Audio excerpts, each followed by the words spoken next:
Oke guys, welcome back to Crypto Indonesia bersama gue Toshi, di mana kita akan membahas segala sesuatu yang berhubungan dengan cryptocurrencies dan blockchain.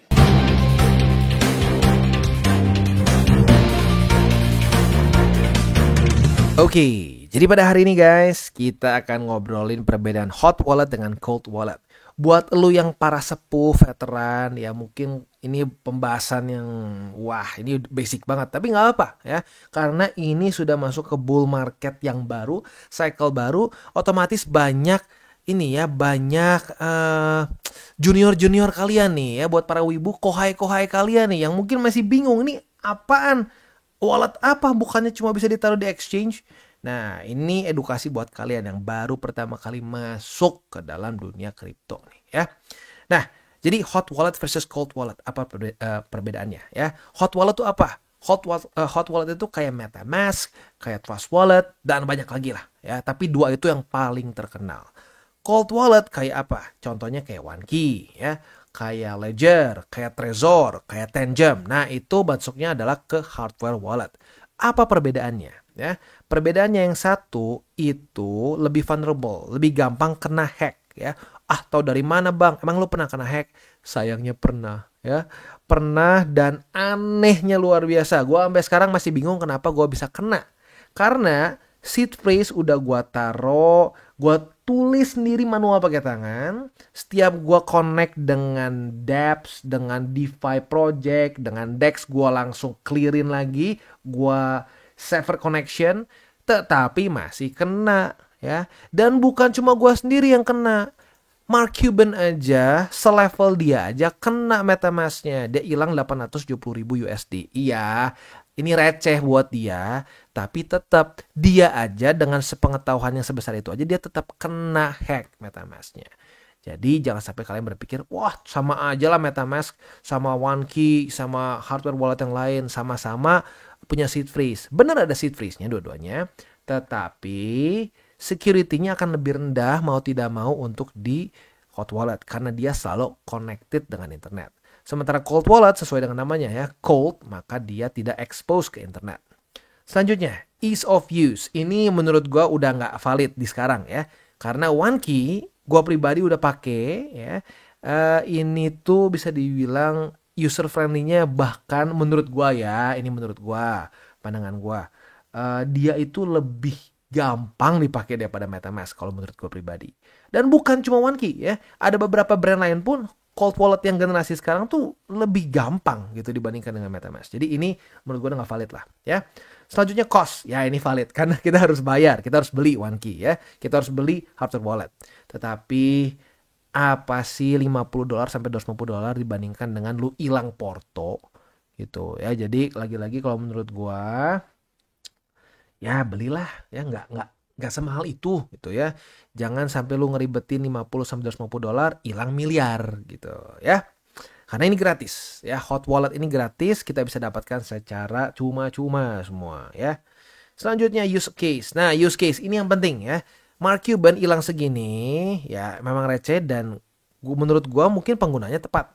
Karena dana besarnya pasti nggak di MetaMask ya. Dana besarnya ya ada mungkin di OneKey, ada mungkin di cold wallet yang lain gitu. Karena kalau menurut gua hot wallet itu kayak dompet. Kalau lu mau ke pasar, mau kemana kan bawa dompet ya. Nah, kalau lu bawa dompet, kira-kira semua aset lu ditaruh di dompet nggak? Enggak dong. Taruh di mana biar aman? Brankas. Nah, cold wallet ini adalah brankas kita. Nah, pertanyaan gua, kalau lu punya brankas, apakah lu nggak perlu dompet? Enggak dong, lu perlu dompet. Karena ya kalau lu mau transaksi kecil-kecil, masa lu bawa brankas? Lu ke pasar nih, bawa brankas. Lu kalau nggak diliatin kayak orang gila, ya hebat sih ya. Nah, jadi makanya apa? Gunakanlah sesuai dengan ya tujuannya. Gitu, cold wallet sebagai brankas, hot wallet sebagai dompet lu yang lu bawa kemana-mana ya. Selanjutnya recovery. Recovery ini udah tidak valid juga ya menurut gua, karena recovery dari cold wallet sekarang udah semakin canggih ya. Jadi kalau sampai device kita rusak gitu, nggak kayak yang zaman dulu tuh, ada kan yang hardware walletnya tuh rusak, nah udah hilang tuh BTC-nya. Di sini nggak ya. Cold wallet zaman sekarang tuh bisa ada cara untuk merecover gitu, which is cool juga menurut gua ya. Jadi itu gambaran besarnya. Sekarang kita akan review si OneKey itu sendiri ya. Jadi OneKey ini adalah suatu hardware wallet yang menurut gua menjadi disruptor nih ya, karena dulu kan orang semua taunya Ledger. Jujurnya Ledger ribet lah kalau menurut gua pribadi ya. Ledger secara UI nggak terlalu enak dibandingin OneKey ya. Jadi OneKey ini ujung-ujungnya ingin mempermudah ya, membuat kita hidup yang udah ribet nggak jadi tambah ribet gitu ya. Nah, selain dari itu juga tujuan dari OneKey ini adalah dia pengen simple, efficient, tetapi tidak melupakan security ya. Jadi unbeatable dalam security mereka ya. Dan gini loh, lu mikir, ini simple apa jangan-jangan lebih nggak aman? Siapa aja yang pakai? Yang pakai mungkin buat lu ya, kalau misalnya di dunia kripto Alchemy pasti pernah dengar. Tetapi yang semua orang tahu deh, Coinbase dan Meta pun memakai OneKey. Gitu. Jadi ini bukan brand abal-abal yang kemarin baru bikin gitu ya. Ini memang brand yang sudah punya nama cukup besar, bahkan dipakai oleh Meta dan Coinbase.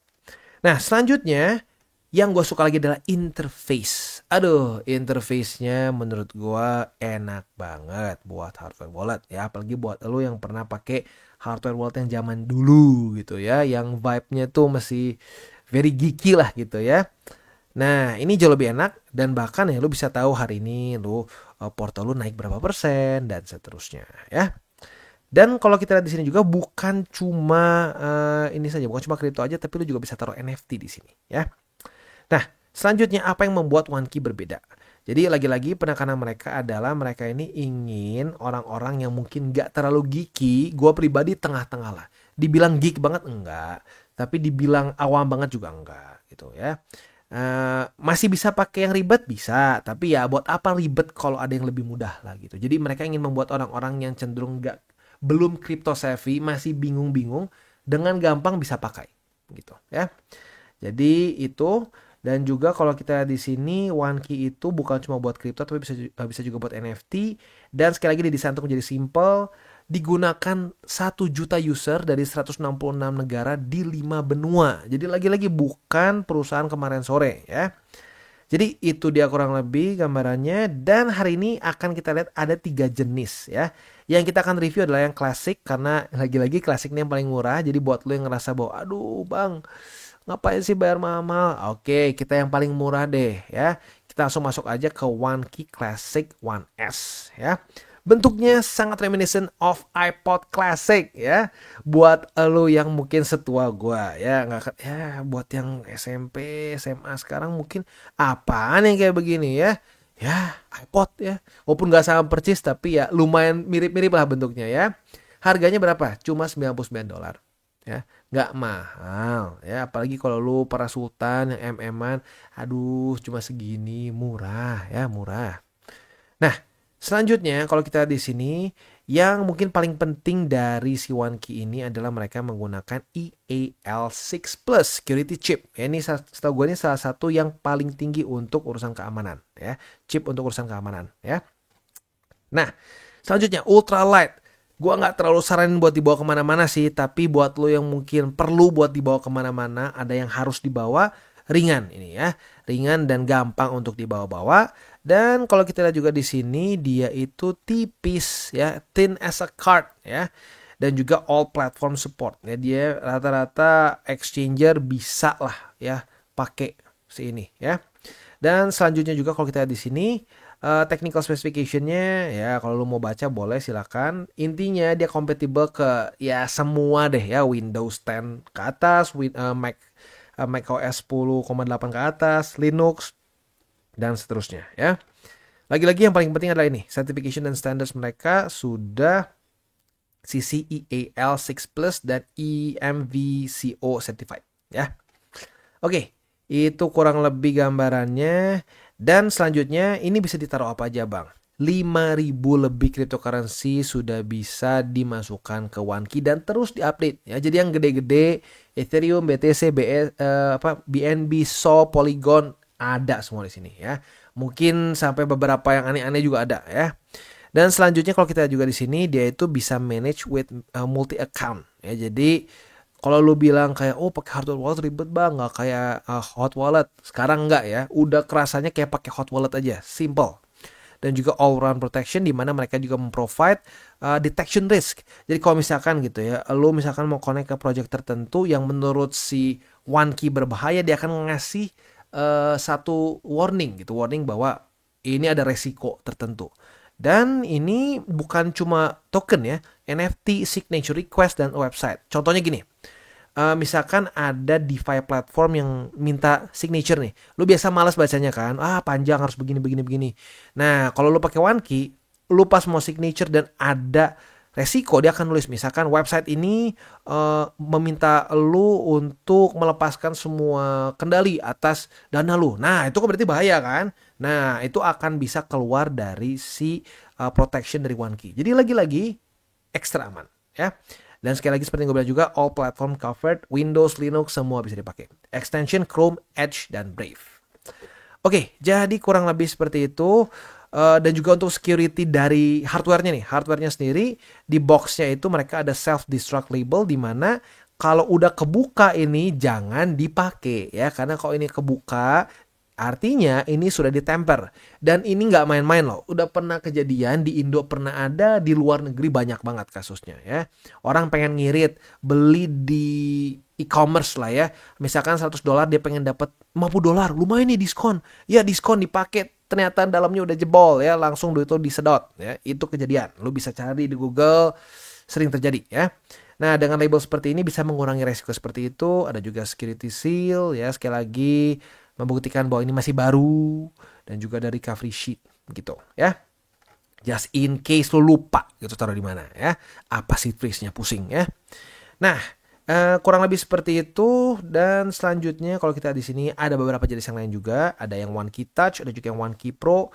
Lebih mahal, perbedaannya apa aja? Secara security dari ininya sama semua, bagus ya. Cuma perbedaannya mereka ada display. Displaynya ini touchscreen ya. Dan buat yang OneKey Pro mungkin sedikit lebih aman lah, karena mereka ini ada fingerprint gitu. Jadi cuma misalkan dibuka dengan fingerprint aja ya. Lagi-lagi itu tergantung lo. Kalau lo ngerasa wah gue harus ada fingerprintnya nih, gue pengen bisa lihat langsung, silakan beli ini. Cocok-cocokan aja. Para sultan mungkin lebih suka yang ini ya. Tapi ya lagi-lagi hari ini kita akan unboxing dan reviewnya yang OneKey Classic. Oke, selanjutnya kita akan masuk ke bagian unboxingnya, dan nanti kita akan juga bagian setupnya. Oke, dan sekarang kita masuk ke unboxingnya. Ini langsung dari Hong Kong ya. Karena OneKey ini dari perusahaan Hong Kong ya. Kalau lu ingat warna hijaunya ini sekilas kayak Razer ya. Buat lu para gamer mungkin sudah sedikit familiar. Tapi lebih penting ya, karena ini ngomongin soal keamanan kripto lo ya. Pertama, kita harus pastiin dulu ini semua masih disegel plastik ya. Bukanya kayaknya bisa pakai tangan langsung di sini deh. Udah deh, kita mending pakai ini aja ya biar aman. Kita buka di sini, yes. Dan yang kedua, selain dari plastik yang seperti gue tadi bahas di video ini, di sini ada self destruct sticker ya. Dimana ini kalau udah kebuka atau udah robek jangan dipakai. Artinya ya ada kemungkinan besar sudah ditemper. Ini salah satu keamanan dari segi packaging mereka ya. Karena memang rencananya dibuka ya kita rusak ya, kita buka. Oke, kita tarik seperti ini, 1 dan 2 di sini. Ingat kalau ininya udah robek jangan diterima, jangan dipakai, jangan kirim kripto lo ke situ ya. Beli langsung di OneKey, jangan aneh-aneh, cari yang lebih murah, jebol malah ya. Jebolnya maksudnya duit lu ya. Kalau kirim ke sana dan ternyata itu sudah ditemper, bye bye, your crypto will be gone ya. Nah, kita bisa lihat di sini ya, packagingnya ini nggak tahu kenapa bener-bener ngingetin gua sama si Razer ya. Di sini hold your own key ya. Lucu juga dia. Hyok ya. Oke, kita bisa lihat di sini. Ini ada manualnya, buat lo yang mau baca silahkan ya. Dan ini juga ada untuk untuk menu app-nya dan seterusnya. Jadi ini benar-benar desain biar lu nggak susah. Lu tahu di mana downloadnya, lu tahu gimana caranya, very simple ya. Selanjutnya adalah ya otomatis hardware walletnya. Kita bisa di sini ada recovery sheet-nya. Ini juga nanti jangan sampai hilang ya. Ini simpelnya adalah buat lo taruh seed phrase ya. Ini ada nanti di belakang sini harusnya ya. Oke, ini ada 3. Ini ada 3 buat lo tulis, nanti bisa dipakai ya. selanjutnya ini si device-nya ya. Dan pastikan juga ini masih terseal ya. Kalau ini nggak keseal jangan dipakai. Kita bisa di sini ini masih keseal. Dan saat kita tarik ini nggak bisa dipasang lagi. Nah, kita bisa di sini nih. Jadi kalau sampai ininya udah rusak, jangan dipakai ya. Jadi ada yang di luar, ada di sini juga ya. Memastikan bahwa indeed your hardware wallet is new and safe. Nggak ada phishing-phishingan ya. Oke. Kurang lebih seperti itu untuk unboxingnya. Kita buka lagi ya, seperti ini. Dan selanjutnya ya tinggal kita setup aja di komputer ya. Buat ngecasnya ini dan juga buat semua datanya tentunya ini ya bentuknya pakai Type C ya. Jadi kurang lebih seperti itu untuk OneKey-nya secara si unboxingnya. Selanjutnya kita akan loncat ke bagian setupnya. Dan nyaris kelupaan ya, gue lupa nyalain device-nya. Caranya gimana? Gampang banget, tinggal klik saja di sini power on-nya. Kita tunggu dan lu bisa pilih bahasa ya, bisa bahasa Inggris atau Mandarin. Tinggal pilih aja lebih suka yang mana ya. Setelah kita itu oke, tinggal kita ya otomatis disambungkan ke app-nya ya. App-nya paling gampang ya di laptop kita. Dan jangan lupa juga untuk isi recovery sheet dengan seed phrase. Just in case lu lupa pinnya, jadi tinggal masukin recovery sheet dan bisa dipakai lagi. Dan selanjutnya bagi lo yang belum punya si app-nya, tinggal kalian klik di free download, akan keluar seperti ini. Pilih OS yang cocok buat lo. Bisa pakai Mac, bisa Windows maupun Linux. Buat lo yang sudah ke download, kurang lebih akan keluar app-nya. Nggak akan sama persis kayak gue karena gue udah punya OneKey sebelumnya ya. Jadi kalau gue nambah device, kalau lo bikin dari awal gitu ya. Tapi overall sih nggak akan berbeda jauh ya. Jadi kalau kita lihat di sini, kita klik di bagian sini ya. Kita klik dan kita connect device kita ya. Kita connectin device-nya. Dan nanti dia akan otomatis nyala untuk si OneKey-nya. Setelah itu kita bisa press any key untuk continue ya. Kita continue. Kita masuk ke sini ya, kita klik dulu, kita masuk setup new wallet. Oke, nah setelah itu kita balik lagi ke si device kitanya, kita create ya, kita nanti di si device-nya tulisan guide sama create, lu klik ke bawah dan create ya. Nah setelah create, lu tinggal follow bagaimana cara untuk membuatnya, tinggal di next, dan kita bisa pilih next lagi. Nah, udah gitu ada pilihan. Kita mau yang 12 atau 18 seed phrase. Kalau menurut gua nanggung ya, sekalian aja 18 biar ada 18, 12 dan 24. Kalau gua sih di tengah-tengah aja ya. Kita ambil 18, oke. Setelah itu tinggal kita ketik si seed phrase-nya ya. Seed phrase-nya seperti apa? Sebentar gua akan ketik dulu. Nanti kita lanjut lagi. Oke, nah setelah lu sudah setup si seed phrase-nya ya, sudah lu catat, juga sudah set up pin, nanti akan berlanjut seperti ini. Literally tinggal ikutin aja si step by step-nya. Setelah itu tinggal kita klik let's go, dan as easy as that sudah keluar ya. Jadi setup-nya literally very easy. Buat lu yang masih pengen di guide lagi, lu bisa ke website mereka. Ini literally menurut gue setup-nya kurang dari 2 menit ya. Gampang banget dibandingkan dengan yang predecessor-nya ya. Oke, jadi kurang lebih seperti itu. Dan kalau kita di sini ya, seperti yang gue sudah bilang dari sebelum-sebelumnya, secara tampilan enak ya, gampang untuk dipakai. Kita bisa ke market di sini ya, bisa ngelihat token apa aja, ada NFT, kita bisa explore juga dan seterusnya ya. Nah, buat kita misalkan pengen ngirim, misalnya kita pengen ngirim Tether ya, pengen ngirim USDT. Nah, kita tinggal keluarin receive-nya apa ya, dan kita bisa cek di sini mau pakai EVM atau apa ya. As easy as that. Oke, jadi kurang lebih seperti itu gambarannya untuk OneKey. Buat lo yang pengen coba untuk beli, bisa pertimbangkan untuk menggunakan link referral kita di bawah. Bisa langsung juga beli di OneKey karena ini bisa dikirim ke Indonesia ya, cuma tinggal bayar pajak sedikit ya. Pastikan seed phrase kalian aman, jangan kasih lihat ke teman-teman kalian, karena kalau mereka punya seed phrase-nya ini, otomatis mereka bisa masuk ke dalam account OneKey lo ya. Oke, jadi kurang lebih seperti itu untuk setupnya, dan buat lo yang pengen pakai ya silakan bisa langsung pakai karena kita udah kasih tahu cara untuk setupnya, unboxing dan semuanya. Dan buat kalian yang belum nonton DCWT atau Daily Charting with Toshi, bisa klik di sini, di mana kita akan daily chart your favorite cryptocurrencies. Dan buat lo yang belum mengerti juga mungkin mengenai chart, candles, dan hal-hal lain, bisa juga klik di sini, ada tutorials with Toshi. Dan buat lo yang pengen mendukung TCI, salah satunya bisa menggunakan link referensi di bawah. Dan jangan lupa juga untuk join Telegram group, di mana kita bisa ngobrol-ngobrol santai mengenai dunia cryptocurrency secara 2 arah. So jangan lupa untuk like, subscribe, click the bell icon, and see you on the next video.